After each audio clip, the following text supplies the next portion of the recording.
at the New York Philharmonic in 1966, but I didn't know her. Is your name or her name? Awesome, but you should all know her name. We should all know her name. What I'm saying is that who is reporting history? We all also have to make sure that everyone knows. So I'm going to go back to Lucerne in February and interview her on video, just to put online, so that you could all get to know who she is, because she was the first. And because of her, I could be the second, you know? Então, em Lucerna, ela fez uma masterclass para jovens maestrinas, e no final dessa masterclass, uma senhora de 80 anos veio conversar com ela, e ela acabou descobrindo que essa foi a primeira mulher a reger a Orquestra Filarmônica de Berlim, e também Metropolitan, em 1966. E ela disse que o problema é que todos nós deveríamos saber quem é essa mulher, que é Silvia Kaduf. E ela vai voltar em Lucerna no próximo ano e ela vai fazer uma entrevista. E por causa disso, a notícia boa é que talvez ela não seja a primeira, mas a segunda.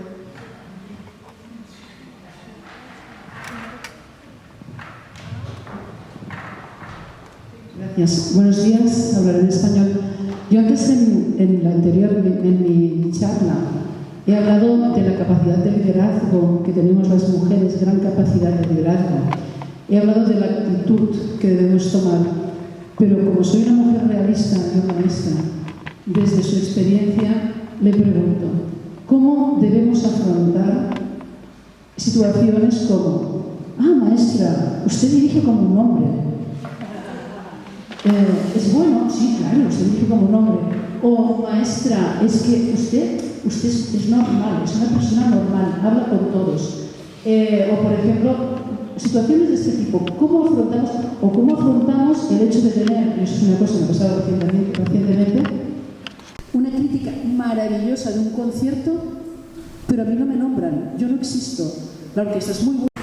Si hubiese estado mal, hubiesen nombrado a la maestra. ¿Cómo afrontamos esto?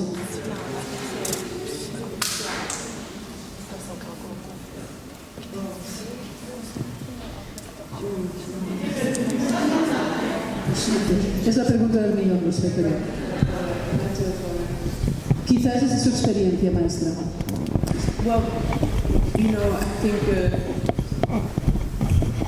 all I say is I go back to my story about Sylvia Kaduf, and I wrote to my friend in the New York Times, who writes in the New York Times, who sent me the paragraph that the New York Times wrote about her in 1966, and it was, it said that she has pretty hair, and she's 28, and she's going steady for now with Brahms. Então, voltando à história da Silvia Kaduf, ela escreveu para um amigo do New York Times e ele achou uma matéria sobre a estreia dela em 1966, dizendo: Silvia Kaduf tem cabelos bonitos e ela está regendo Segura Brahms. Yeah, like she's dating Brahms, for now, she's dating Brahms. Namorando Brahms, conhecendo Brahms, por agora. So nothing really changes.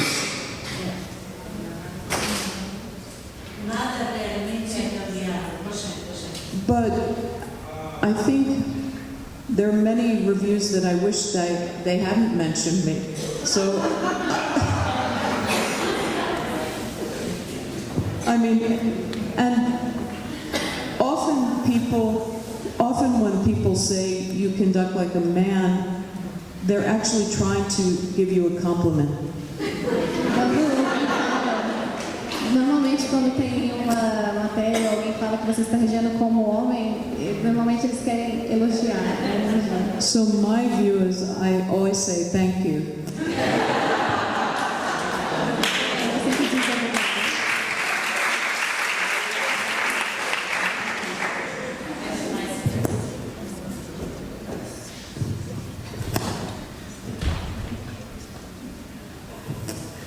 português também, que é melhor. Boa tarde, eu sou a Santana.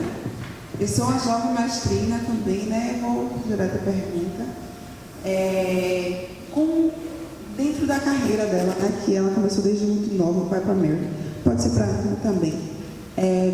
Qual o caminhar dela, né? Qual foi o processo? Porque muitas vezes o processo é doloroso, né? Isso independe, como ela mesma falou, se é homem ou se é mulher. Mas o processo para você chegar em certo status é doloroso. E quanto mais você vai subindo, os preconceitos que você vai vendo se tornam maiores. Mas o ponto aqui que eu vou falar não é nem dos preconceitos, mas o caminho que ela trilhou, assim, até chegar aonde ela está hoje. Assim. Quais foram os grandes pilares para ela chegar aos passos que ela trilhou, quais foram os focos que ela procurou, assim.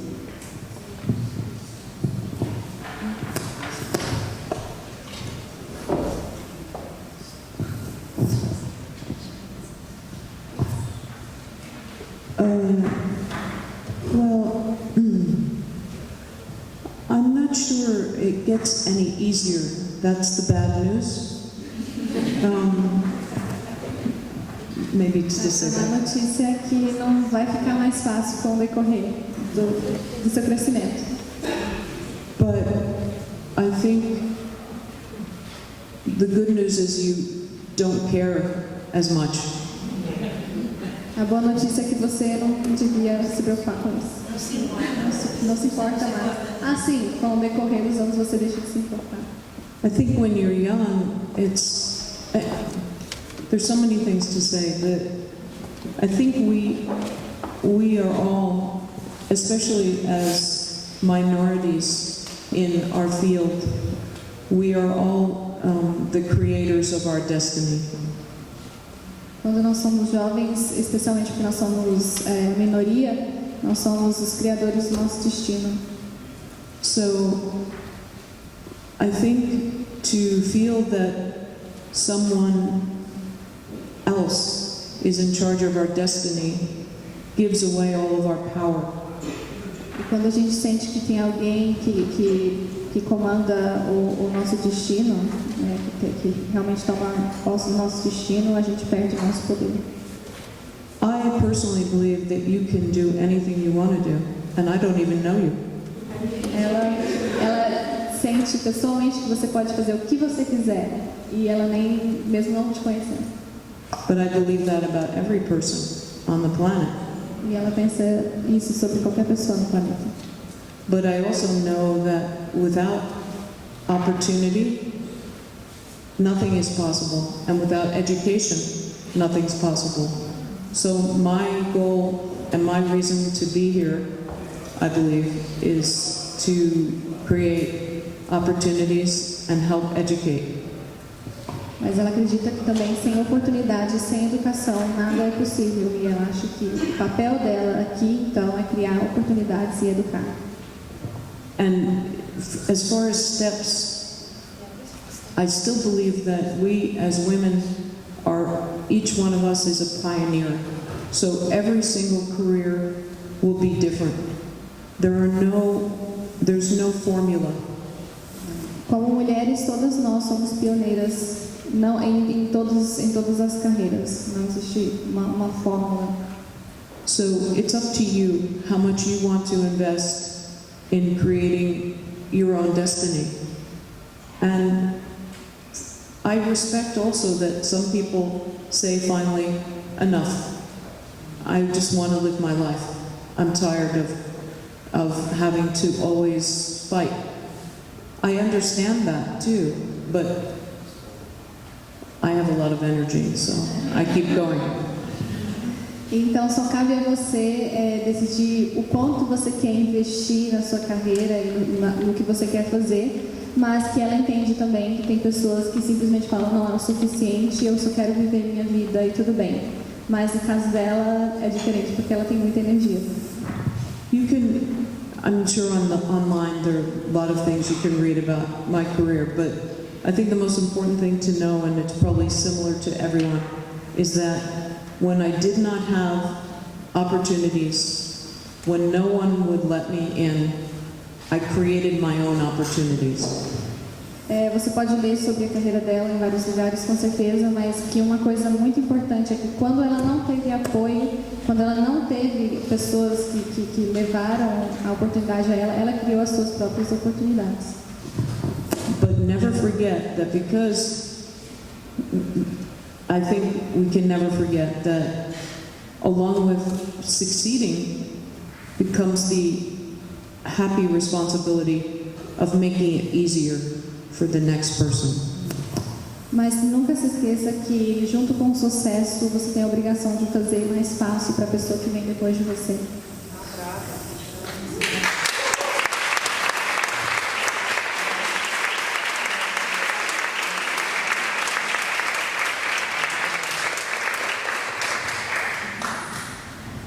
Well,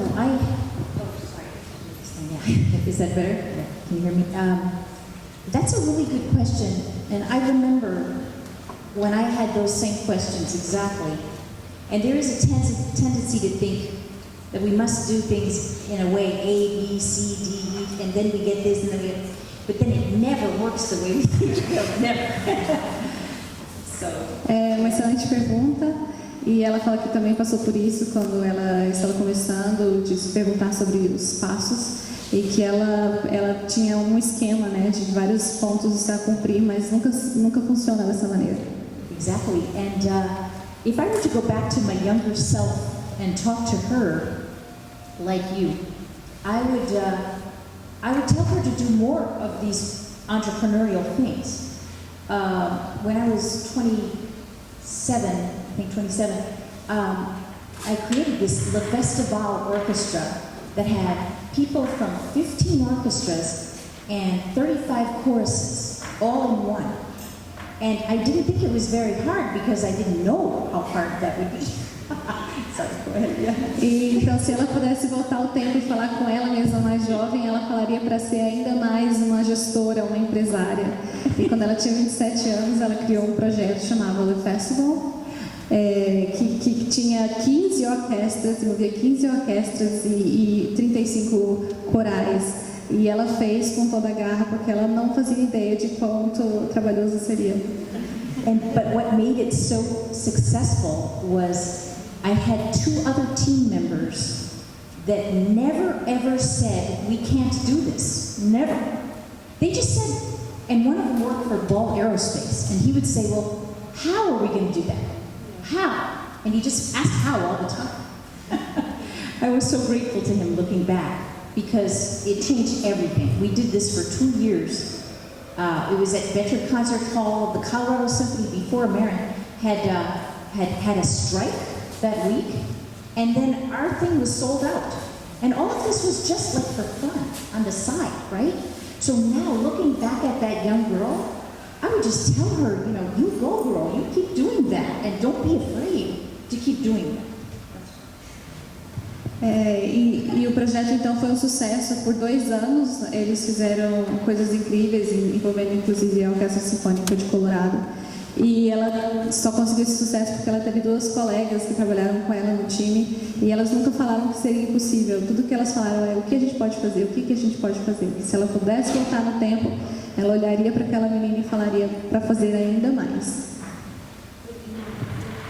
I think now is a very good, you only had to ask one question, you see. Now is a very good moment for women in our field because symphonic music is struggling to survive. And when there's a crisis, there's always opportunity. When everything's going great, there are very few opportunities. But when everything's crashing, that's the moment we can kind of take over.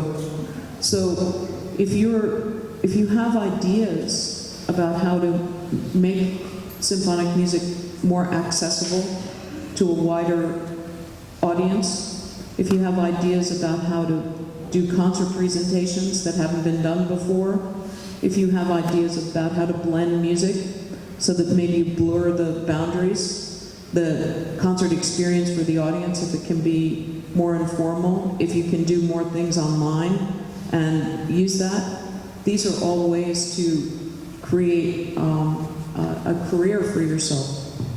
Então, eu acho que esse é um momento muito bom, na verdade, para jovens regentes, jovens gestores, porque é um momento de crise no mundo sinfônico. E quando nós estamos em momentos de crise, é quando a gente tem mais espaço para ser criativo e fazer novas propostas. Quando está tudo muito bem, fica esgotado todas as oportunidades.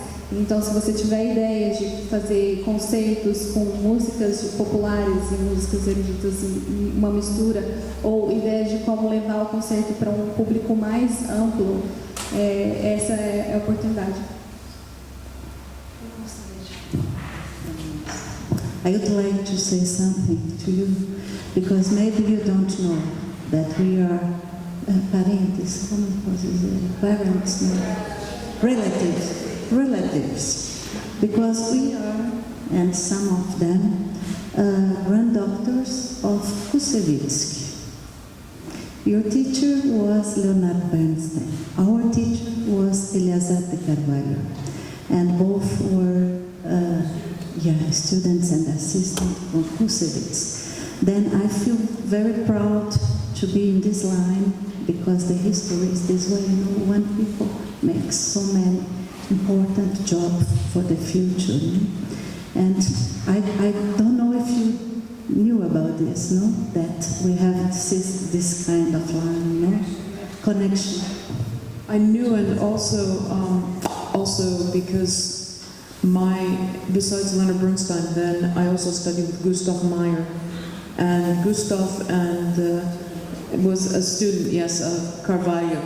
So it's a very very close connection, and unexpected.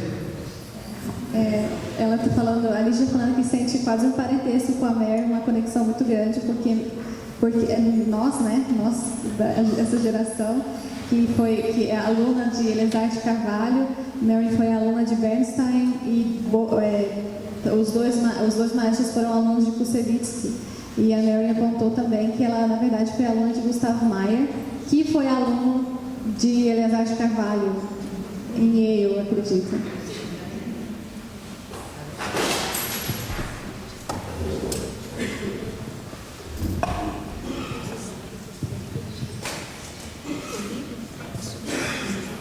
Mari, Espanhol or English? In English. I studied with you at Cabrillo Festival. I'm from Chile, and I have been back in South America for almost 10 years, and I have been lucky that right now I have two orchestras, one in Argentina and another one in Chile. In Argentina, I'm finishing my third year with the orchestra, and in Chile, I'm starting my second year.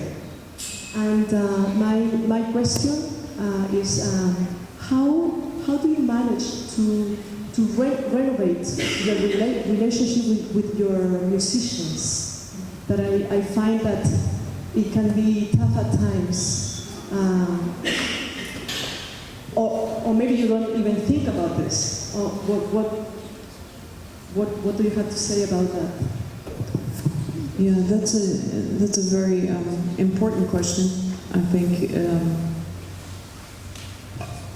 think that relationship, music director, principal conductor relationship with musicians is very much like marriage.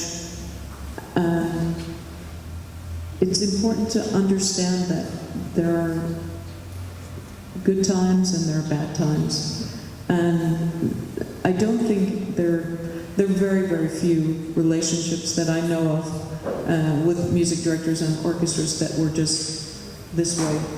You know, it will go this way, and it'll go that way, and it'll go that way, and that way, and that way. But I think the most important thing is to always let the music lead you. And if you let the music lead you, because our responsibility is to the composer first.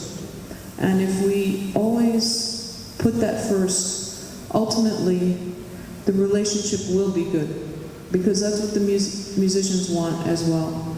But if that informs every decision you make, you'll always make the right decision, I believe. But also don't, it's easy to say and very hard to do, don't worry about it. Really, there's, you know, you can't demand respect. You can only earn it. And it doesn't come fast, it comes slowly. And if you make a mistake, say, I made a mistake, I'm sorry, let's move on.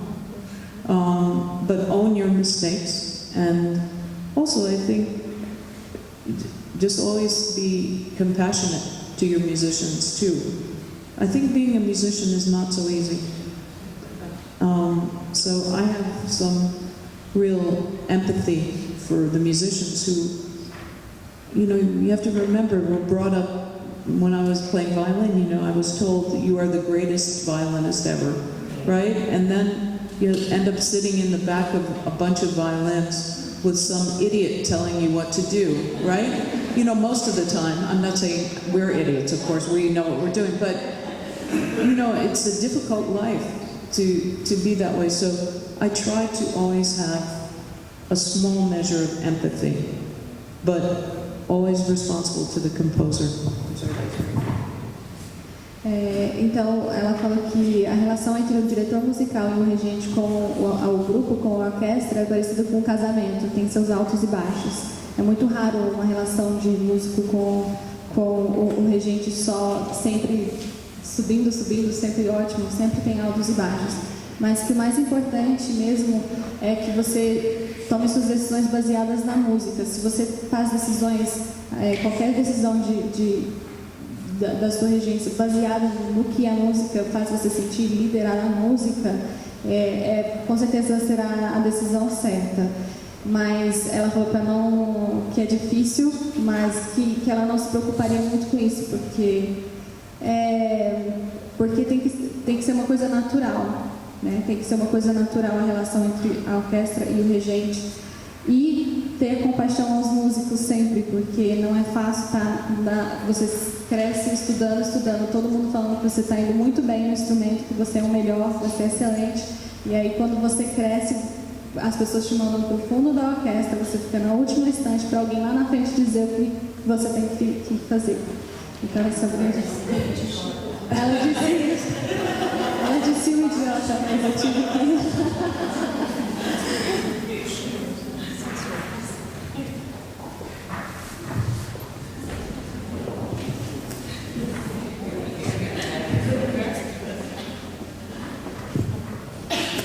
Patricia Cuchillo de la Argentina. Bueno, un gusto conocerla.